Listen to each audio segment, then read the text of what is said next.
Are you ready to join the conversation? Take part in the conversation after the show. We're here to advise, train, and come alongside women who are ready to grow their businesses and live with faith, abundance, vitality, overflow, and rewarding relationships.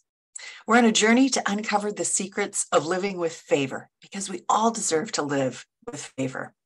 We do this while we're experiencing fulfillment and running our own successful businesses. I'm Lisa Mosbey, the host of Living with Favor. Today, we're diving into list building. Business owners need customers, clients, buyers, those people that need what you have to offer. This year, I'm actually celebrating 40 years in business. And every one of those years, I've been looking to meet new customers. It's the most important part of a successful business. Having enough people to do business with. So where do they come from? How do we meet them? Or how do we build trust with them so that they want to do business with us? We're going to touch on all of those things today. But first, I want to talk about the word favor. I address this every week because favor is not just a word, it's an acronym. And it's the 5 key principles that I want to address each week or each month. We don't address all of them every week. So favor, it stands for faith, abundance, vitality, overflow, and relationships. And today's topic really, I think, falls into maybe 3 or 4 of those categories. Abundance, when I wrote this, abundance was, in my mind, the mindset of how we go through our day, how we go through our life, is having an abundant mindset or a lack mindset. So abundance is, how do we have enough people to do business with? Do we have enough revenue to stay in business another year? Do we have enough business to hire employees or create a profit? So it very much abundance applies here. Vitality is, oftentimes I think of vitality as my health. Am I vital? Is my vitality high? Do I have a lot of energy to live the life that I want to? But vitality can actually apply to our business as well. And when our business has vitality, it has energy, it has people interested, people are attracted to it. It has the strength to keep going, and strength comes from our buyers, our clients, customers, those people that can do business with us. Next is overflow. And when I wrote this, overflow to me was the money piece of it, but a lot of people think that abundance was, but abundance was really mindset. For me, overflow is how we pour into other people to help them. Zig Ziglar once said, or was quoted as saying, if we help enough other people achieve their dreams, we will achieve ours.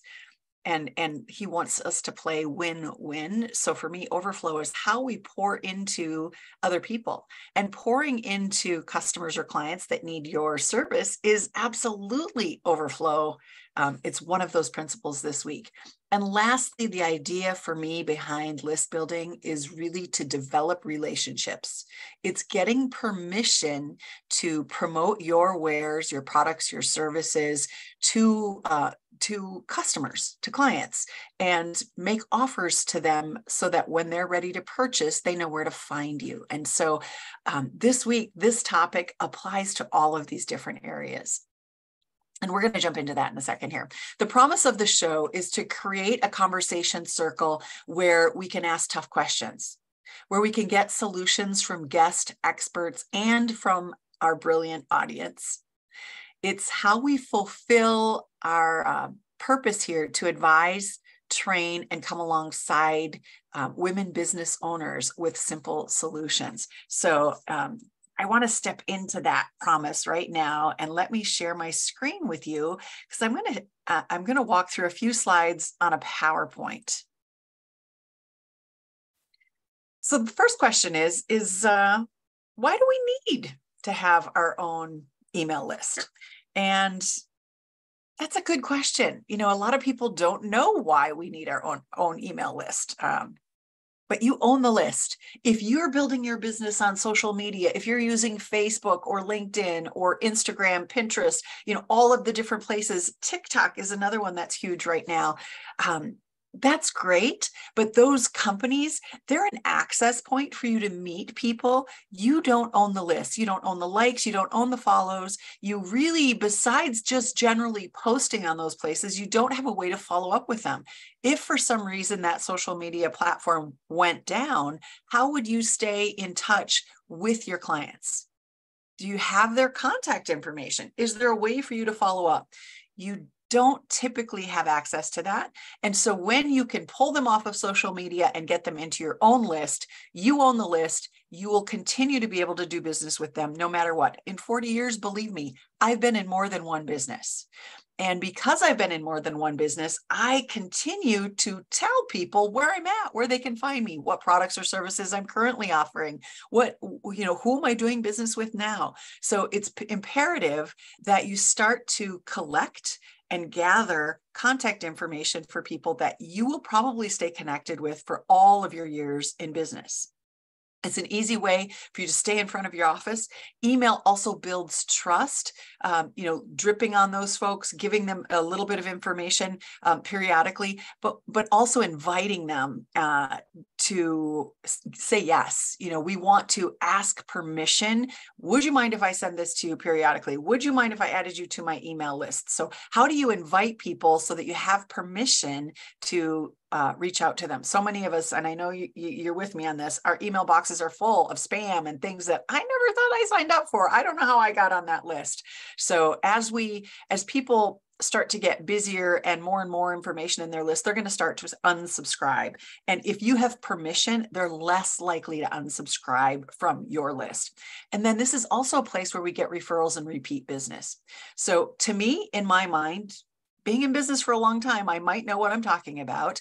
The list is the greatest asset that you have for your business. If you don't have one, or if your list is not currently big enough, let's dive deeper and see if we can't maybe give you some ideas on how to change that today. So I want you to figure out, how do you grow that connections list? How do you unlock? I want you to think, how do I unlock the front door to my business and invite buyers in to actually get my cash register to ring? Today, we're going to touch on those 7 steps on generating more sales for your business by using this list. And then I'm going to encourage you to get some sort of a marketing system, perhaps a lead magnet, something that you can give someone in exchange for their email. Now, we only have about 20 minutes together, so this is a 2-hour presentation typically. So I'm just giving you the highlights of it, but hopefully we can stimulate some thoughts on what it is that you need to do next when you're building your list. So kind of a little background, there's 7 steps that you need to follow to generate a sale. If you're not following these, you may want to look at where your weakness is in that 7 steps of the lead to sale process. Number 1 is we need to attract leads. That is our list. That's where those people are coming from. So that's where we're primarily focused today. But I want you to have a frame of reference on what happens after I attract those leads. And we can go deeper into that in the future. But today we're focusing on those leads. We want to capture those leads into a contact relationship manager, some way that you can continue to follow up with them. Now, some folks will start with a simple spreadsheet, and that's great. If that's all you have, start there. The telephone, many folks will put their contacts in their phone, add it to their contact list in their phone. A little bit more difficult to follow up with people from there because you have to go in and look at them one by one. But we need to add them to a list, a newsletter list, some way of reaching out to people. In the phone, if you're going to do texting one by one, when your list gets to be 500, 1,000, 10,000 people, may be more challenging. So at some point, we're going to need to grow into a better system for follow-up. You want to nurture those people. Just because you have someone's name and phone number doesn't mean that they're going to do business with you. Somehow you have to let them know what it is that you're doing, when you're doing it, and how they can participate as well. We want to handle objections and let people know how you do business, what you stand for, maybe what your core values are and your mission is. We do all of that through social media posting, through email campaigns, and perhaps a newsletter. maybe some video in there on YouTube or Instagram, doing some reels or shorts. But somehow we want to stay in touch with those people, let them know who we are, what we stand for, and how they can do business with us. Number 5 is we need to deliver those goods.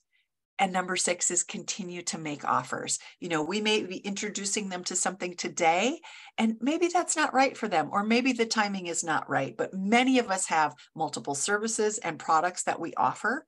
If we focus on one, people don't have as many access points to do business with us. So it's important to let them know how they continue to do business with us. And the part, I put number 7 on here because so many people forget to ask, are you guilty of this? When you've completed a service with somebody, have you asked for a referral? Have you asked for a testimonial of what you did well so that you could put that into your social media? Proof of concept. When people have good service, good customer service, a good product, or a good result from doing business with you, we need to let others know. It's a way of inviting them in to do business with you. Outbound lead generation. This is one of the ways. We have inbound and we have outbound lead generation. And I'm going to pop through these really quick. Bot services.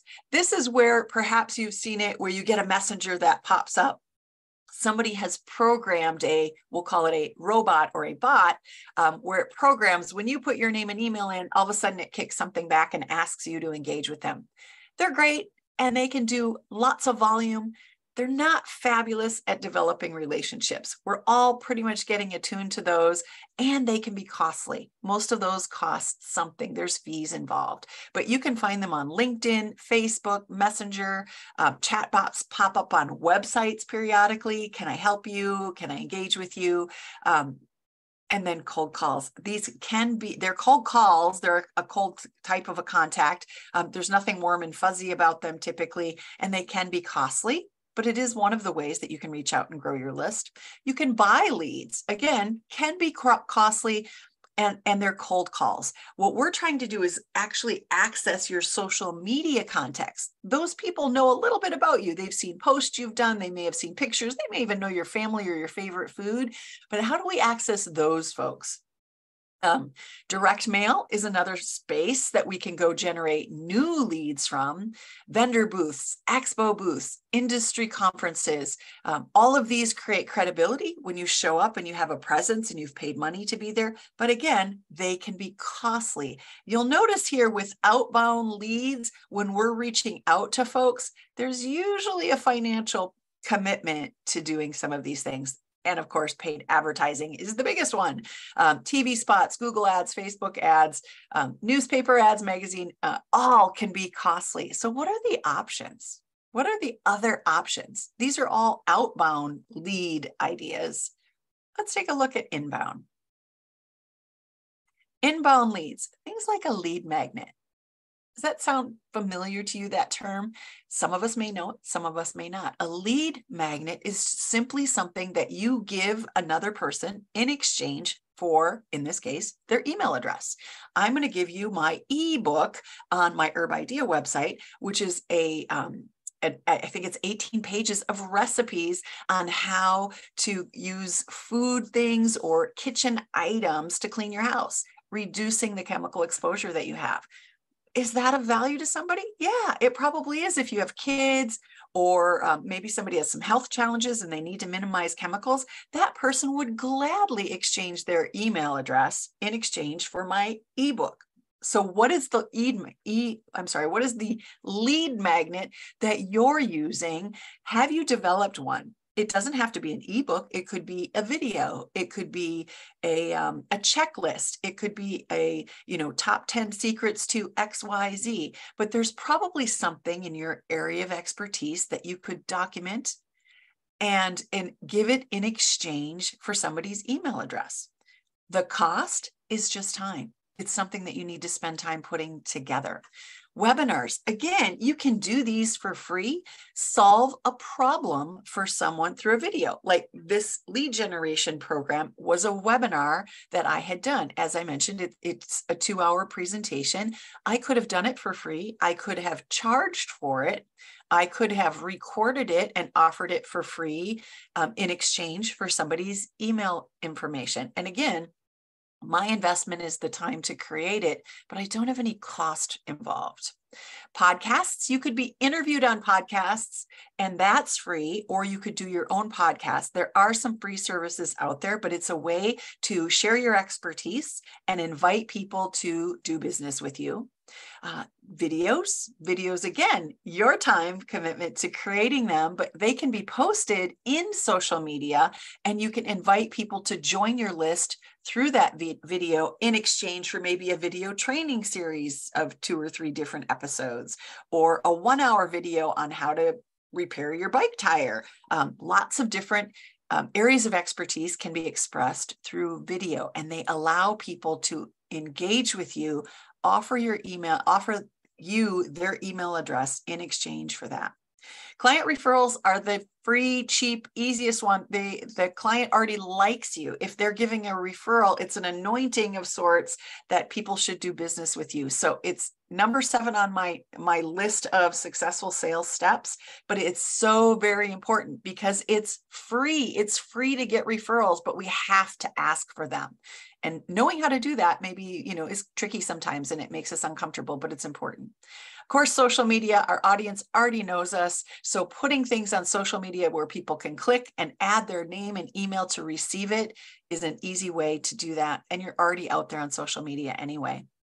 Writing blog posts, again, is a time commitment for you, but it expresses your area of expertise. It shows people what you're capable of doing, and also you can make offers within those blog posts for people to engage with you.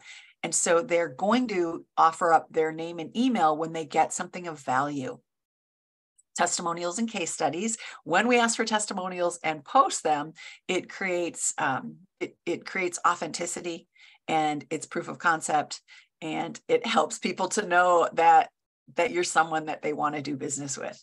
And then SEO. Using keywords within your website to help you get ranked on that front page of Google, so that when people are searching for what it is that you do, they can find you.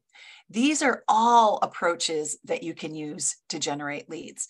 Have you capitalized on the free ones, on the inbound lead generation, or are you spending all your time and money doing outbound lead generation? It's a good question.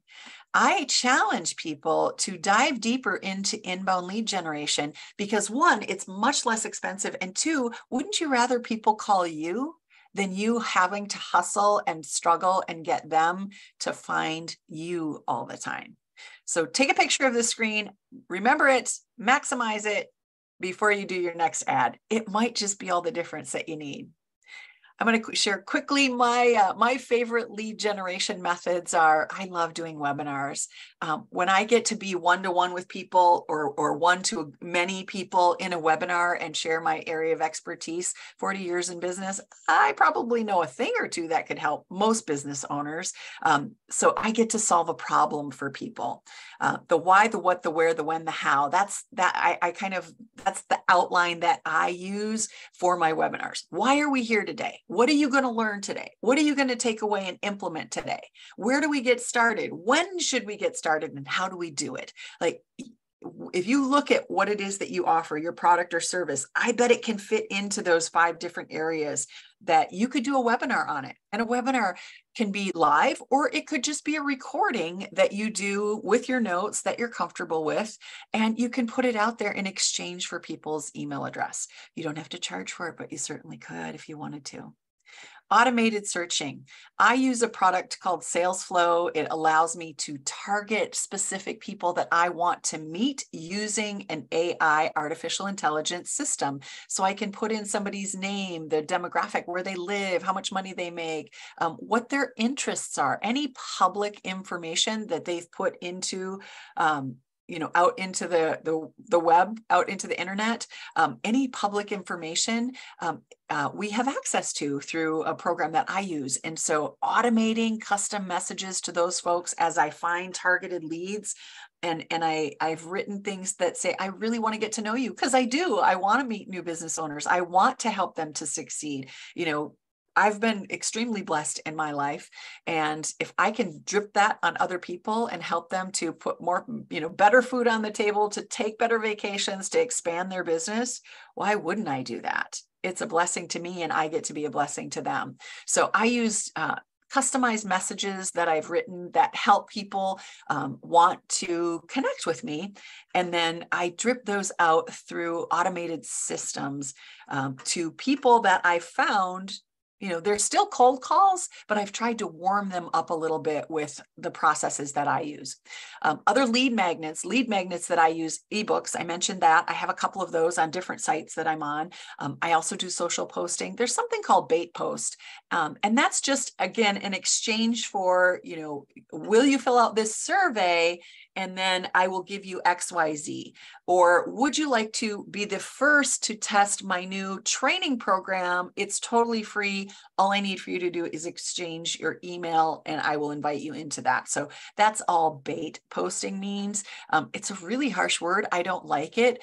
But if you do it from a place of honesty and compassion and truly wanting to make a difference for people, I think there's value in it. And you have to offer value in those posts. Don't be slimy. Please don't be slimy. And then, of course, I mentioned blog earlier, but blogging is so easy, and it's your opinion, and you get to talk about your experience, your expertise, how you serve people. And I think that to me is one of the most valuable things that we can do, is sharing pictures of our products and services. If you are in construction or you're building something, showing pictures of completed products. If you're in decorating and design, showing pictures of your completed products. It's how people can connect with you and see what it is that you do and what you're good at. So building a foundation. If you don't have these pieces, I would encourage you to look at when you can get these pieces. We need a marketing system. Building your lead list, just gathering names and putting business cards in a shoebox, is not going to move your business forward. We have to figure out how we can follow up with the leads that we generate. So website or landing page. Bill Gates, I believe he said, if you do not have a website online, if you are not up and running with a website, you're not in business today, because everyone goes to the internet to search you out. It doesn't have to be fancy. It has to have a name, who you are, what you do. It can be a single page, but it is saying, here's my shingle. I'm hanging it out there. I'm on the web. I am in business. I'm the real deal. I did, not just this fly by night thing. So having some sort of website, landing page, and a way for people to opt in, that section where they can put in their name and email and receive something of value, that lead capture needs to be on your website. Have a contact relationship manager system, whatever that is. If it's a spreadsheet where you can put dates the last time you contacted them, or check off boxes on what you sent them last time. It can be as simple as that. Or there are other options for creating lead contact relationship managers. If you need some ideas and help on that, reach out, schedule some time with me. We can take a look at your business to see what might fit for you. There's something out there for every budget. So I don't want you to be afraid that if you don't have a large budget that you can't afford to do that. You can. There are free options. So start with something. If you're starting to gather names, if you have a collection of people in your phone that you haven't reached out to, you can get them off your phone into a contact relationship manager, and at least share a newsletter once a month or once a quarter. And we can talk more about what types of things should we be reaching out to folks with for that. If your system has an automated email program in it where you can set up your emails ahead of time so that you're sharing information, that's even better. And then blog, social posting, and content manager. Having those within your system eventually is going to make your digital marketing so much easier when you have all of those pieces built into one platform, and you're not using one from here and one from here and trying to get them to all talk to each other. These are kind of to me, the 4 key pieces when you're looking for a digital marketing system to invest in, ask if they have all of these and ask if they're working together. So in summary, I know I went through this really fast. I hope you had some takeaways. You can always watch the recording over and over again and write them down, but pull away. These are the things that I want you to pull away from this for sure. We need to own our own list. The consistency of growing your email list is the consistency that you get your cash register to ring. If you're not putting people into your email list every single month, it's going to show up in the bottom line eventually. The email list, I can't remember who said it. I need to look this up. But at one point, one of the social media marketers, the big marketers online on YouTube or on LinkedIn, said that once your list reaches 10,000, each person on that list is worth $1 to you. So how big do you want your list to be? Maybe maybe their list is, each person is worth $1 to them as they continue to make offers and things. But for those of us who haven't been in digital marketing quite as long, maybe it's worth 50 cents. But still, if you have people on that list and you're continuing to make offers to them, and each of those people is worth 50 cents, how big do you need your list to be? And how big is your list now? There's a direct correlation to your bottom line income and the number of people that you're sharing your products and services with. We have to let people know that we're in business, what we're doing, what we're offering, and how they can engage with us. Number 2, the 7 steps for generating those leads, managing contacts, and building trust. Go back and look at those 7 steps. Are you attracting people? Are you nurturing them? Are you making offers regularly? Or have you made one offer and you're waiting for people to still think about it? There are different many different ways that we can reach out to people and make the same offer. People function differently. Some of us are auditory, some of us are visual, some of us are kinesthetic. How is your marketing material, how is your marketing message landing for each of those groups? The product or service may be relevant to all of them, but if they are auditory or if they are visual and you're only doing videos, or if for me, I don't oftentimes listen to videos because I have things going on in the background, or I'm not in a space where I can listen to video. So if there's no text, if there's no transcript and I can't skim through it and get caught up to it, I might just pass it by. So we need to come at our marketing, our digital marketing approach from different directions. The message is the same, but the people who it lands with are different. And so we want to be able to help all of them. We want to invite all of them, and we may need to nurture them differently. Choose and develop your system, continuously make offers. I kind of said that in the last one, but do you have a system?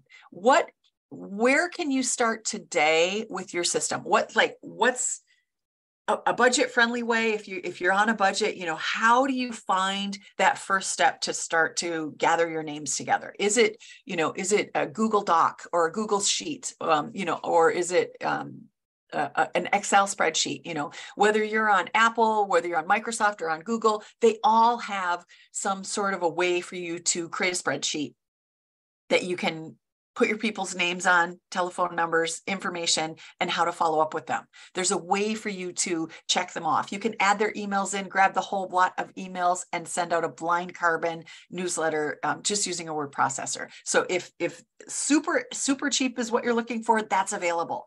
And then there's systems all the way up to thousands of dollars a month. I'm the easy digital tools girl. So for me, everything has to be easy. It has to be affordable. And I work primarily with solopreneurs, small business owners, that entry-level space. So I want to make it easy for them. And then remember to do your daily follow-ups. So I hope that you had some takeaways from this today. It was great to be able to present this. I love diving deeper with folks. Let's continue the journey together. Every week we're here with guest experts. Maybe I'll have a topic to share, or we will interview a guest. But the most important part of this show is the conversation.